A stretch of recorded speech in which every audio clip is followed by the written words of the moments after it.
Aí vocês podem falar assim, Rogério, mas aqui ó, você falou que a função ela nem, não enxerga os valores, as variáveis de uma outra função. Então, o calcular salário base ele não consegue enxergar a quantidade de aulas semanais. Tá? Por que, que ele não consegue enxergar? Porque são funções separadas. Mas aqui você escreveu quantidade de aulas semanais. Mas aí é porque eu repeti o mesmo nome. Então aqui, ó, eu repeti o mesmo nome da variável que estava aqui em cima.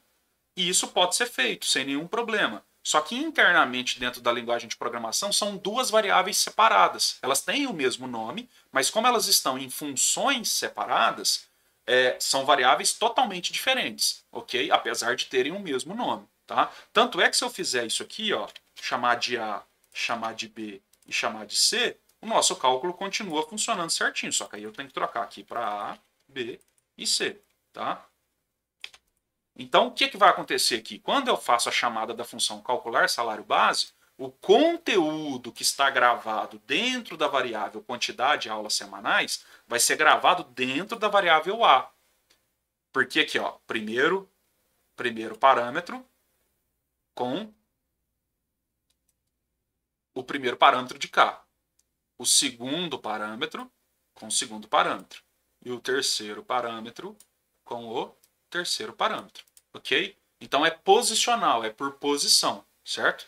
Bom, aí para facilitar o entendimento, a gente normalmente adota aqui, você pode adotar os mesmos nomes de variáveis, mas lembre-se que são nomes de variáveis, apesar de serem os mesmos nomes, tá? Serem os mesmos nomes, são variáveis distintas, tá? É como se a gente tivesse assim, ó.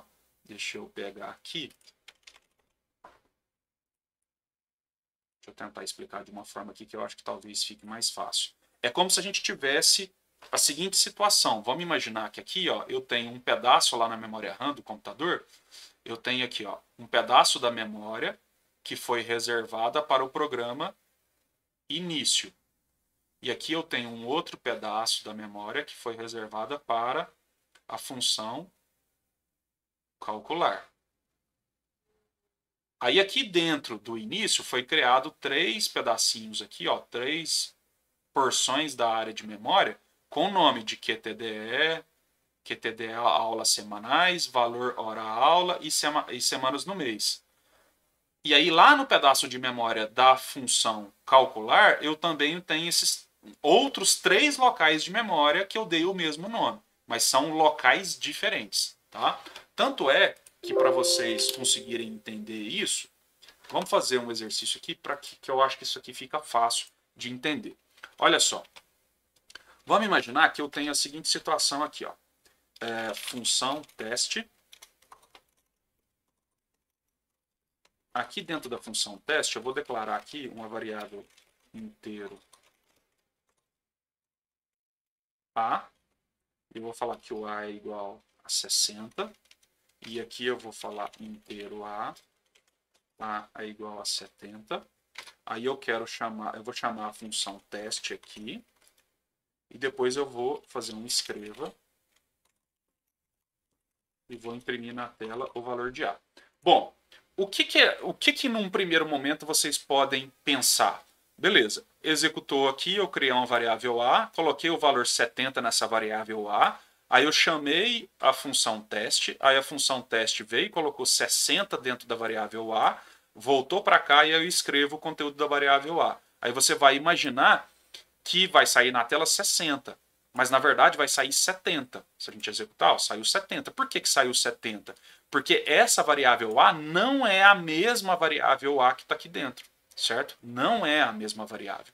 Se você quisesse trocar o conteúdo da variável A aqui, aí o que você teria que fazer? Você teria que transformar essa função aqui numa função que devolve valor, por exemplo, inteiro, e aí a gente fazer, por exemplo, retorne A, e aí eu teria que fazer algo desse tipo aqui, ó, A é igual a teste. Aí sim você está trocando o valor, certo? Porque aí você está devolvendo esse valor para o programa principal, e aí no programa principal você está pegando esse valor e colocando dentro da variável, tá bom? Então, esse é um ponto importante de vocês entenderem a questão de passagem de parâmetros, tá bom? Então, a única coisa que eu quero que vocês entendam neste momento é essa característica. Então, se eu falar assim, vamos criar uma função que vai receber 2 parâmetros. Então, como é que vocês têm que fazer? Como é que é o esqueleto? É o nome da função, é a palavra função, o nome da função, e dentro dos parâmetros aqui, ó, você vai ter uma vírgula separando aqui para ter duas variáveis, certo? E aí, obrigatoriamente, a gente tem que ter um tipo, eu tenho que ter um tipo e um nome. Então, tipo 1, nome 1. Tipo 2, nome 2. Certo? Então, é assim que a gente faz uma função que vai passar parâmetros. E na hora que a gente vai chamar essa função, você vai escrever xxx e vai passar 2 valores, que podem ser valor fixo, pode ser uma variável, aqui poderia ser uma variável, aqui pode ser um cálculo, ok? Então, são 2 parâmetros. Do mesmo jeito que a gente já está acostumado a fazer aqui, ó. O escreva, ele precisa de um parâmetro. Ó. Sempre quando a gente usa o escreva, ele precisa de um parâmetro. Sempre que a gente usa o leia, ele precisa de um parâmetro, que é a variável que você quer gravar, ok? No caso do arredondar que a gente fez aqui, ó, o arredondar, ele precisa de 2 parâmetros, ok?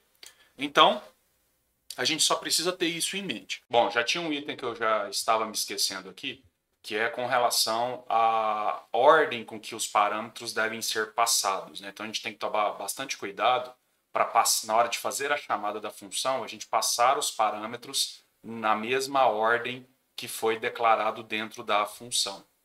Deixa eu tirar um print aqui para ficar fácil. Aqui, ó, a gente tem que tomar este cuidado aqui, ó.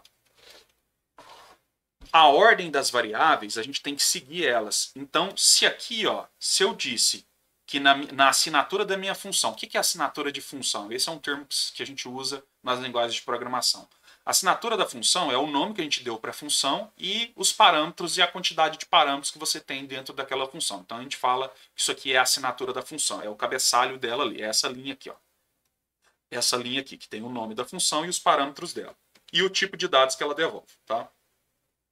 Então, note que o primeiro parâmetro da nossa função é a quantidade de aulas semanais. Então, esse é o nosso primeiro parâmetro. O nosso segundo parâmetro é o valor da hora-aula. Segundo parâmetro. E o nosso terceiro parâmetro é as semanas no mês.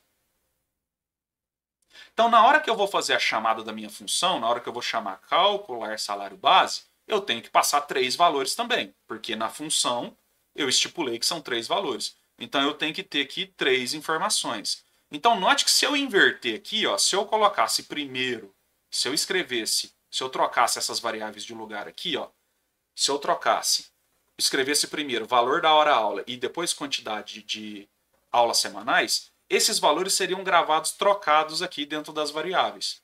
Para este caso do cálculo dessa função aqui, não vai ter muito problema, porque aqui é apenas uma multiplicação, certo? Então, na multiplicação, a ordem dos fatores não muda o resultado, certo?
a gente vai exercitar isso bastante, isso vai ficar mais claro quando a gente estiver escrevendo os nossos códigos, né? E colocando essas características, tá? Eu vou até no próximo vídeo... No próximo vídeo eu pego 2 ou 3 códigos que a gente já fez e a gente reescreve esses códigos adotando a escrita de funções que retornam ou não parâmetros e que recebem ou não parâmetros, tá bom? Abraço, até o próximo vídeo.